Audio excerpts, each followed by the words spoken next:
Mambo vipi? Leo nataka niwape hii. Unajua, usimwone mtu kafanikiwa. Aliyefanikiwa ametafuta kwa bidii. Ukitaka kufanikiwa lazima ufanye kitu kwa kujituma.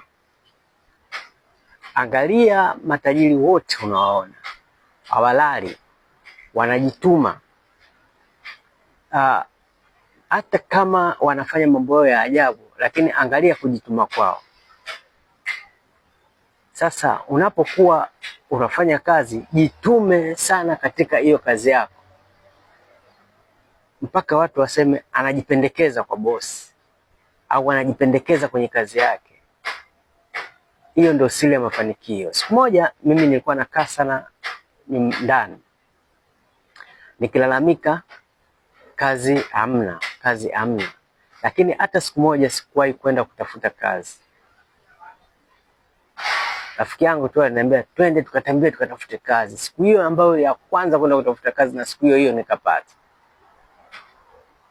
Kwa hiyo uvivu wakati mwingine unatufanya tushindwe kutimiza malengo yetu.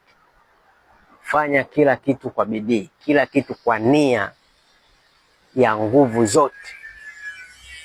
Utanishukuru baadaye. Weka akilini na usiseme sijakwambia.